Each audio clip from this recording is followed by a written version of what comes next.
Amados, estamos conversando sobre esse tema. E se a vida começasse agora, né? Nessa série de conversas, nessa série de mensagens, o ano está começando.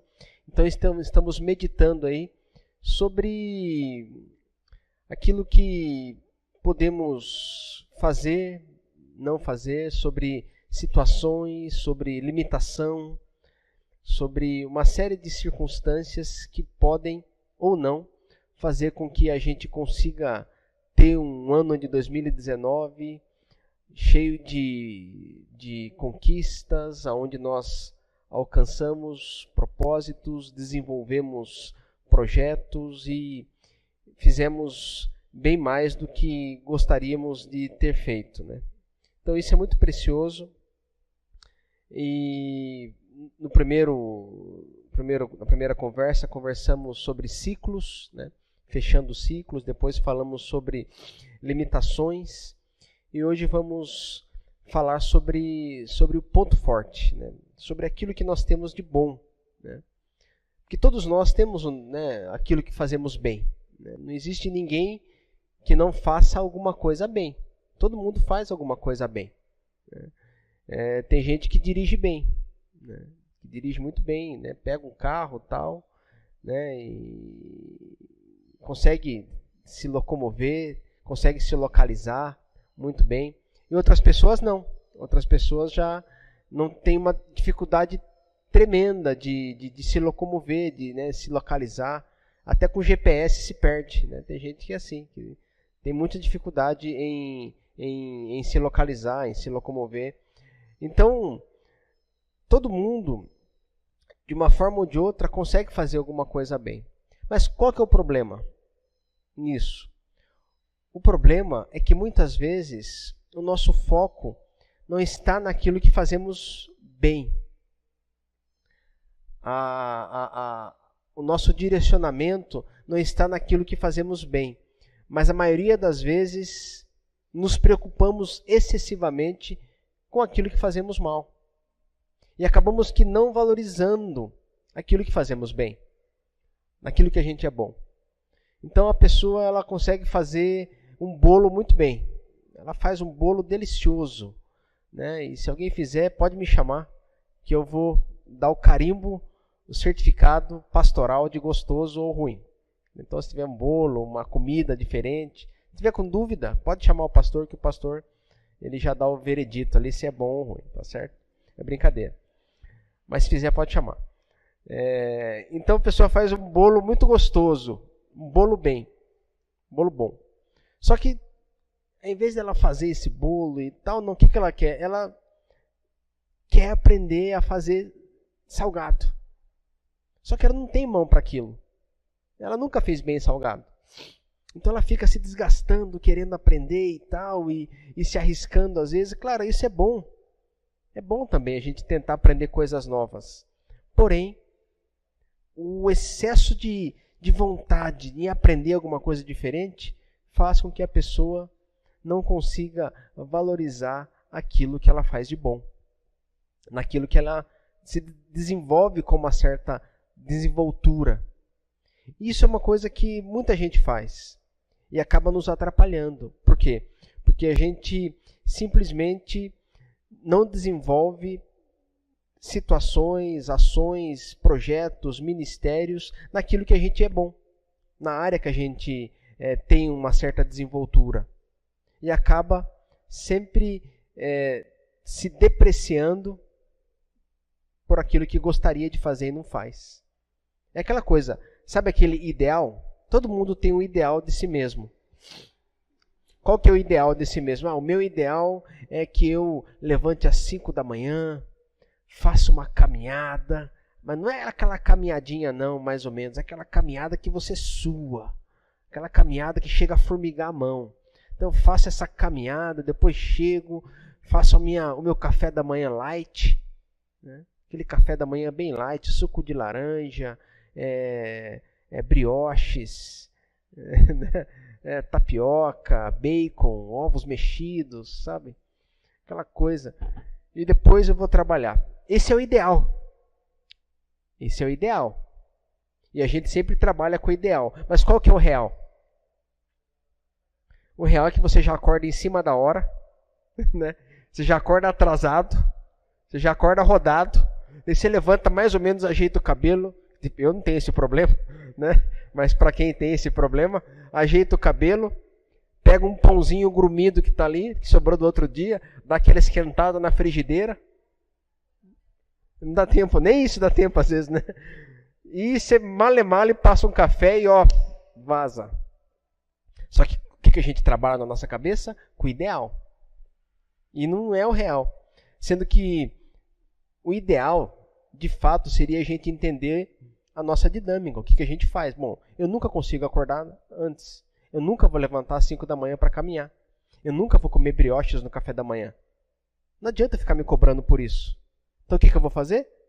Vou tentar desenvolver uma ação que se encaixe naquilo que eu sou e parar de me martirizar por aquilo que eu gostaria de fazer e não faço.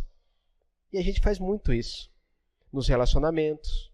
É o relacionamento ideal, é o parceiro ideal, a parceira ideal. E fica com isso na cabeça. E isso, o ideal quase nunca existe. Só no ideal mesmo. É que nem aquela coisa de escola dominical, né? Os crentes mais antigos aí, a Erandi não está aqui hoje, né?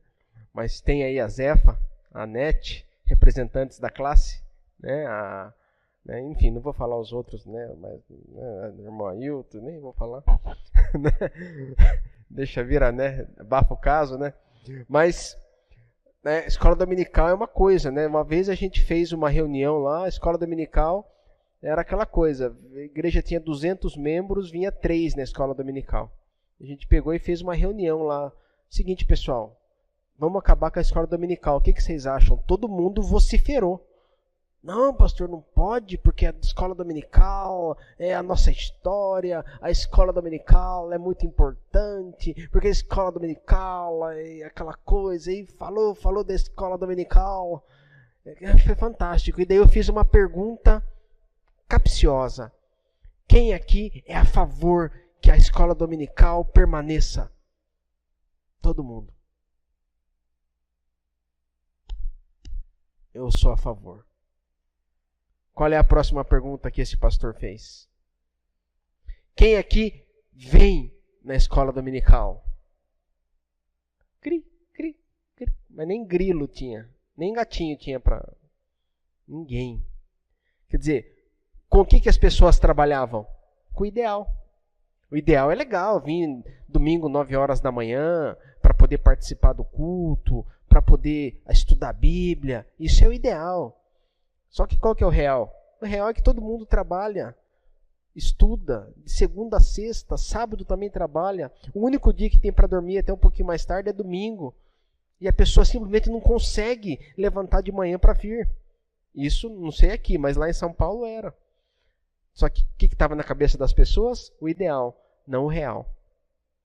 Então, amados, uma das coisas que precisamos desenvolver é exatamente isso. É manter o foco naquilo que fazemos de bom. Manter o foco naquilo que desenvolvemos com desenvoltura. Manter o foco em nossas habilidades, os dons, os talentos, sabe? Aquilo que Deus deu para mim e para você, aquilo que Deus deu para nós. E tem muita coisa que a gente faz bem. Tem muita coisa que a gente desenvolve com facilidade, que flui da gente. Tem gente que às vezes pega um instrumento, nem sabe tocar direito. Ele pega, começa a mexer ali, faz 1, 2, 3 aulinhas, sai tocando o negócio. E tem outras pessoas que pagam aula, vão lá e tal, e não sai nada. Não tem habilidade para aquilo. Mas o que a pessoa faz? Fica, ele queria tanto tocar esse instrumento. E fica chorando por querer tocar o instrumento e não foca naquilo que poderia fazer com desenvoltura. Então, mantenha o foco naquilo que você faz, naquilo que você é bom. Mantenha o foco nisso, porque para apontar naquilo que você é ruim, que nós somos ruins e tem coisas que a gente não sabe fazer mesmo. Para apontar isso, o diabo já é craque. Aliás, a Bíblia fala sobre isso. E ele nos acusa de dia e de noite diante do Pai. Então, acusador nós já temos. Acusador, já existe um que faz isso por nós. O que não pode é a gente também ser um acusador de nós mesmos. E ficar se martirizando por aquilo que nós não fazemos bem. E esquecer das nossas habilidades. Das nossas habilidades, dos nossos dons, dos nossos talentos. Então, se você quer fazer com que, a vida se desenvolva com mais fluidez, se você quer fazer com que 2019 seja um ano legal, se a sua vida começasse agora, sabe o que você deveria fazer? Você deveria focar naquilo que você faz bem. Se você é uma pessoa que se relaciona bem com as outras, foque nisso. Se você é uma pessoa que tem habilidades em outras áreas, trabalhos manuais ou alguma outra situação, foque nisso. Se você tem habilidade com organização, foque nisso. Agora, o que acontece? As pessoas, elas simplesmente não fazem isso. Simplesmente não focam naquilo que elas fazem bem. E olha, tem uma coisa que é profundamente verdade, que é o seguinte: tem coisas que a gente deve melhorar. O sujeito ele é desorganizado, por exemplo. Muito desorganizado. Desorganizado ao extremo. Ele deve simplesmente falar, eu não sou bom nisso mesmo, então não vou melhorar. Não é bem assim também, né? Porque ele pode melhorar a sua organização pessoal. Só que, quer queira ou quer não, por mais que ele melhore muito, ele jamais será como aquela pessoa que naturalmente é organizada. Não é verdade? Por mais que ele melhore, por mais que ele consiga se policiar em algumas situações, nunca vai ser da essência dessa pessoa a organização. Porque esse não é o ponto forte dela. Então a gente pode melhorar em muitas áreas. A gente pode tentar transcender e fazer as coisas bem. É verdade. Porém, nós nunca seremos excelentes em coisas que nós não fazemos. Porque cada um sabe fazer uma coisa bem. Se você pegar e pedir, de repente, para o Daniel, né? O Daniel, quando a gente começou a reformar aqui, ele tinha uma habilidade natural para demolição. Né? Tem uma parede ali, Daniel. Nossa, era uma alegria para ele. Eu via o amor nos olhos dele. Ele pegava aquela marreta e plá, plá. Eu não sei se ele estava lembrando de alguém, não sei. Eu sei que a parede caía rapidamente. Era uma coisa fantástica. Daí eu vim aqui só para dar uma ajudada, mais ou menos, né? Só para... Minha ajuda não é muito assim, porque eu não tenho tanta habilidade nessas coisas. Um dia eu vim ajudar e eu fui querer dar umas marteladas aí, rapaz do céu, que coisa sofrida, né? Sofrida isso, sofrimento, né?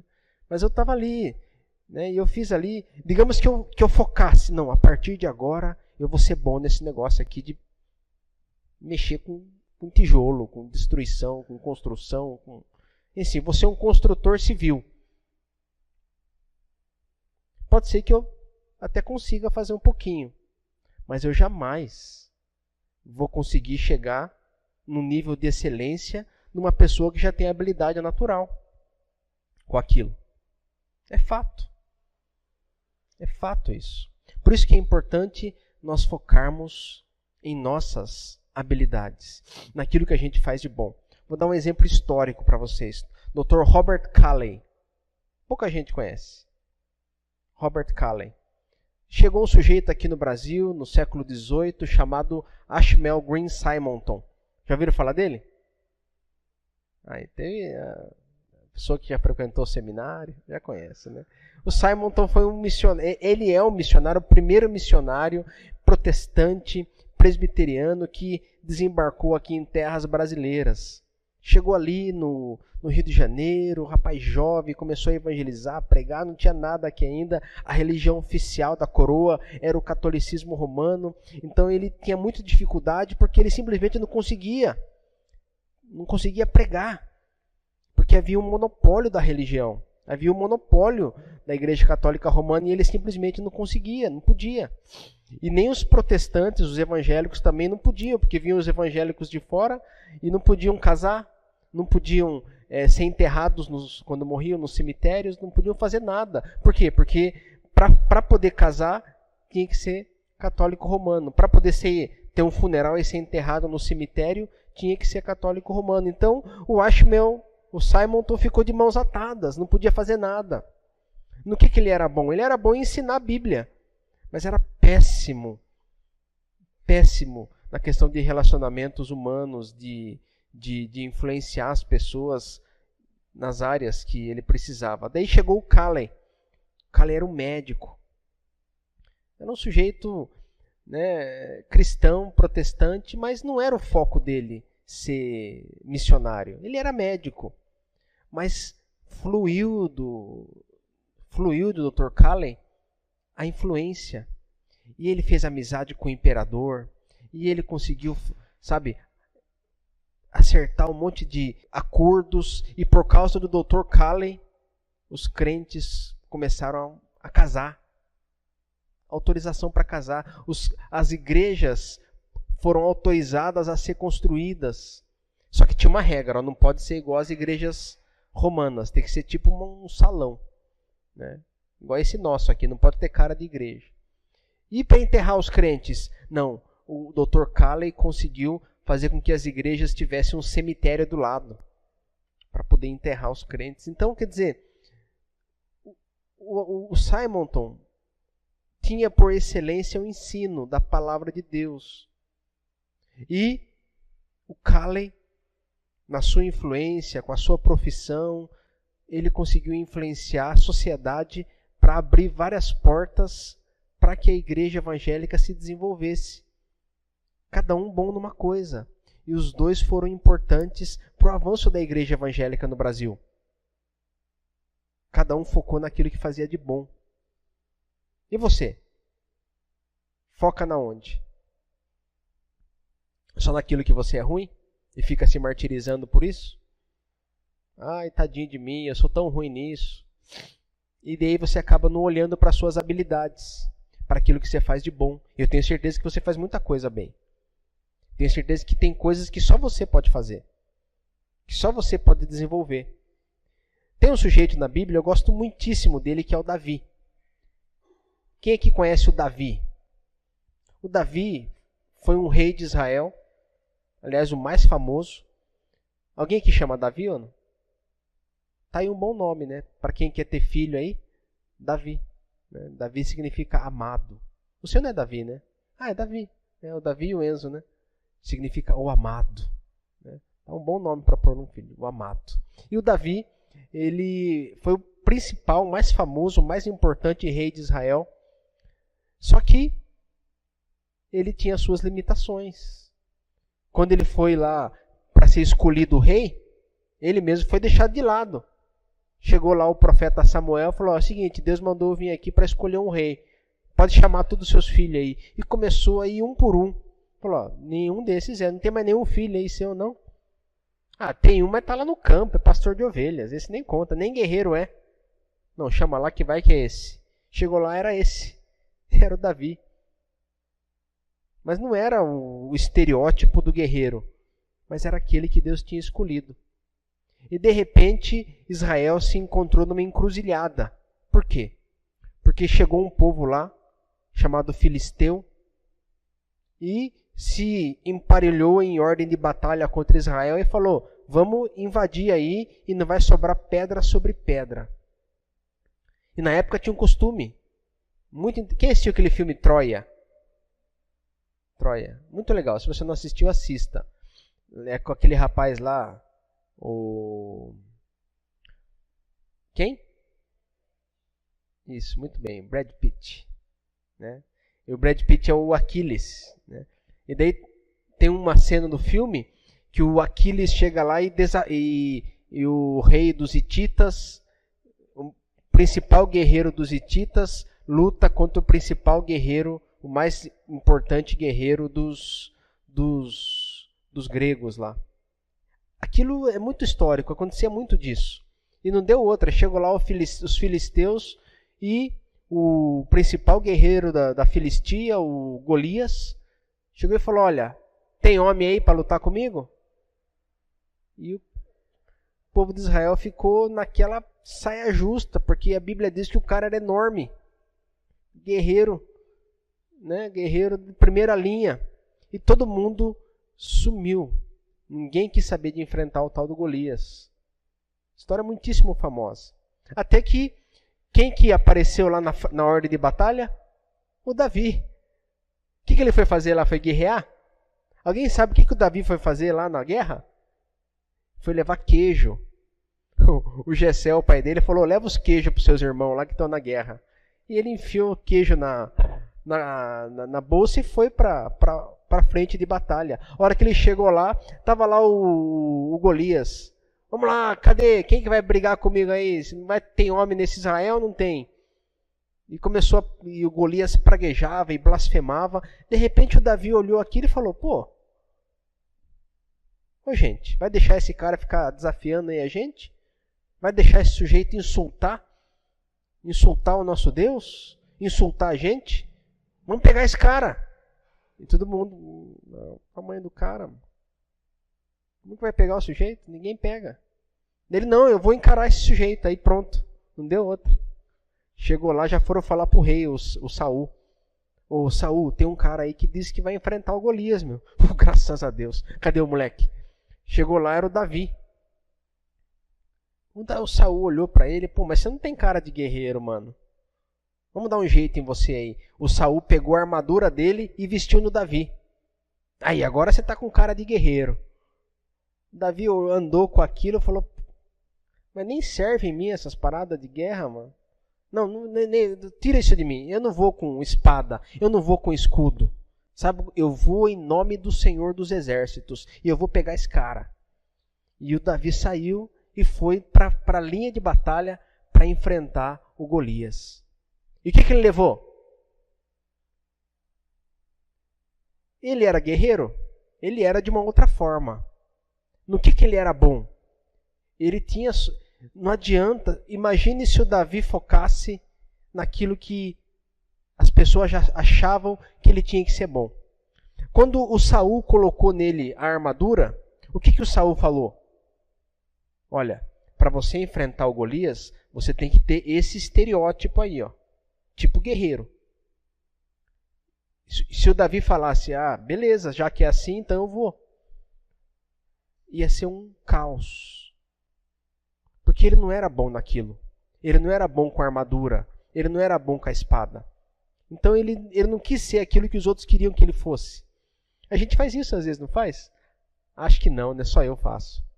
Eu não sou bom numa coisa, não sei fazer direito, mas às vezes para agradar os outros eu quero fazer.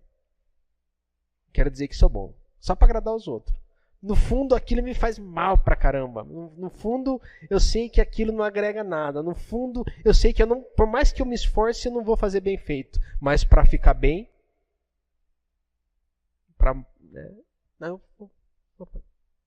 deixa comigo, deixa que eu faço. E acaba que não desenvolvendo. O Davi não fez isso. O Davi não quis saber de usar aquela armadura. Não quis saber. E ele foi para enfrentar o Golias do jeito que ele era. Naquilo que ele era bom. E ele fazia o quê? Alguém lembra? Ele era pastor. Pastor de quê? De ovelhas. O que um pastor de ovelhas faz? Pastoreia ovelhas. De que forma? Ele usa o seu instrumento de trabalho, o que é? É a funda. Alguém disse funda aí. Então ele pega aquela cordinha, coloca aquela pedra no meio e ele usa para espantar lobos, para espantar animais que iam devorar suas ovelhinhas. Ele estava aqui, lá do outro lado, ele tinha que espantar e ele fazia isso. A vida inteira ele fez isso. A vida inteira ele atirou pedra em lobo, atirou pedra em coiote, atirou pedra em leão, em aqueles bichos que iam devorar as ovelhas dele. A vida inteira ele fez isso. A vida inteira ele ficou ali naqueles campos, correndo atrás daquelas ovelhas. A vida inteira ele fez isso. E quando chegou na frente da batalha, o que ele fez? Exatamente aquilo que ele sabia fazer. Nem mais, nem menos. Ele focou no seu ponto forte. Ele não quis fazer daquilo que ele não era bom. Não adianta ele pegar a espada. Ele não era espadachim. Ele não era habilidoso com espada. O que ele pegou? A funda. E amados, às vezes Deus faz as coisas, Ele organiza a nossa vida de um jeito, justamente para que algumas habilidades aflorem. E essas habilidades talvez a gente não use agora. Isso é muito importante o que eu estou falando. Talvez você não use agora essas habilidades, mas na virada da história, o tempo vai passando, a vida vai mudando, as amizades vão se renovando, os filhos vão crescendo, e em um dado momento, está ali, você tendo que usar aquela habilidade que você jamais achou que um dia precisaria. E que você até reclamou várias vezes por isso. Várias vezes você reclamou. O Davi poderia ter feito isso. O Davi, quando os irmãos dele, e na época havia toda uma pompa, circunstância em ser guerreiro, era tipo ser, sei lá, não sei o que é legal hoje ser. Era tipo ser um concursado hoje. O sujeito chega e fala, ele fala com toda a estufa o peito, se empavona todo. Oh, o que você faz? Eu trabalho numa repartição pública, eu sou funcionário público. Eu inclusive consigo pegar empréstimo consignado, você não. Quer dizer, hoje em dia as pessoas têm toda essa coisa, né, com emprego público e tal, né?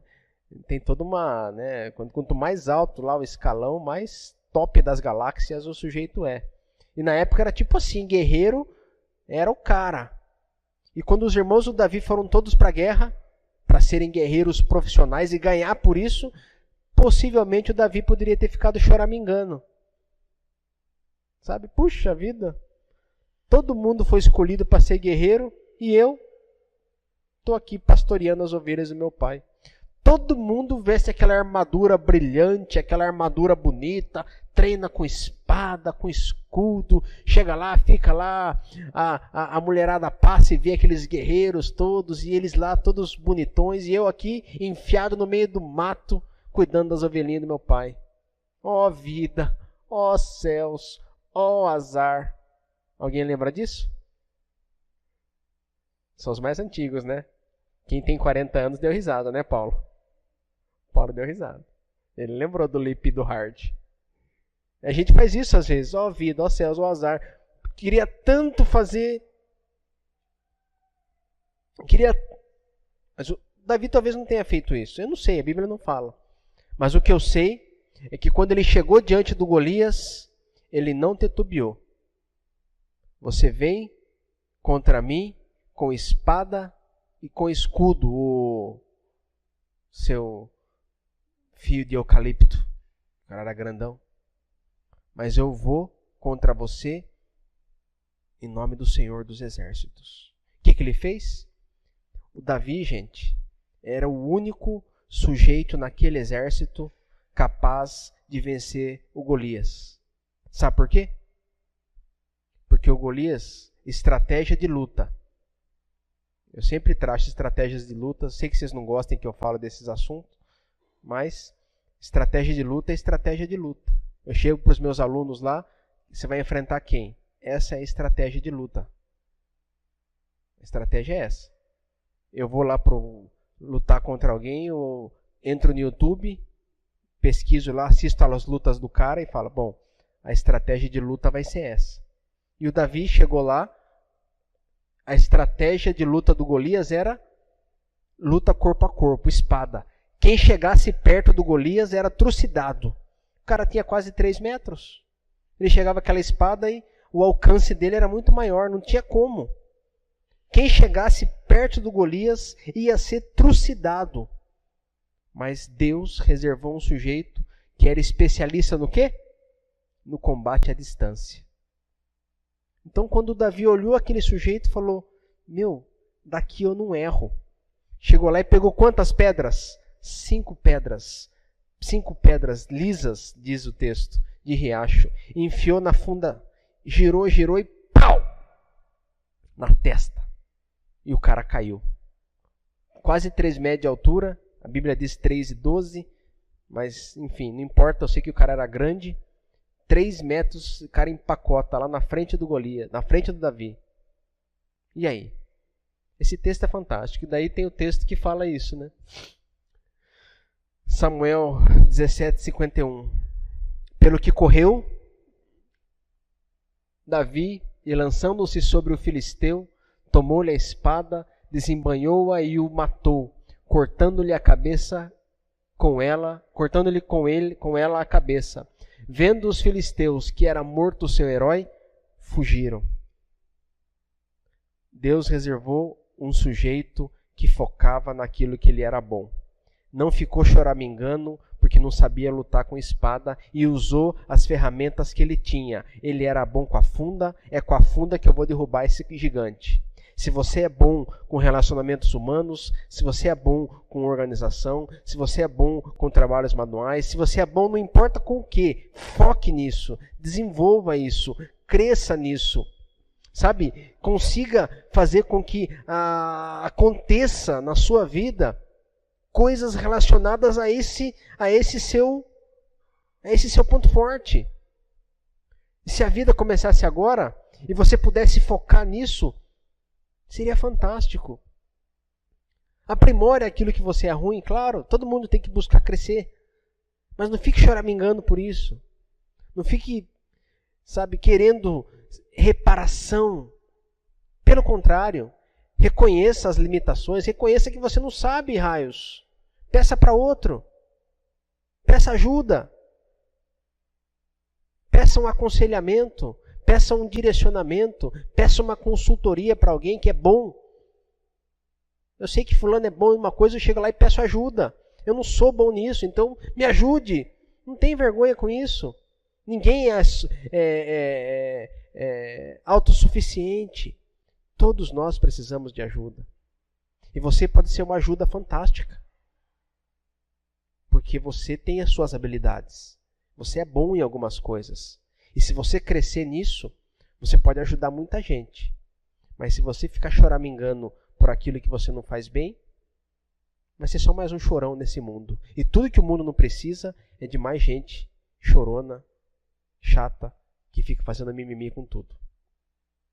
Então, amados, se a vida começasse agora e você pudesse focar naquilo que você é bom, imagine quanta coisa poderia acontecer. Então faça isso. O ano está começando. Procura as suas habilidades. Vasculhe dentro de você os dons que Deus te deu, os talentos que Deus te deu, as habilidades que Deus te deu. Desenvolva isso. E como Davi, realize com base nas suas habilidades. Curva a sua cabeça. Abra o seu coração. Quero que você peça para o Espírito de Deus para que Ele esteja revelando no seu coração agora as suas habilidades. Tem muita gente que às vezes fica tão focada naquilo que é ruim que não consegue nem enxergar os seus talentos, sabia? Então, vamos orar agora para que Deus revele para você as suas habilidades, seus talentos, o seu ponto forte, para que cada vez mais cresçamos como seres humanos.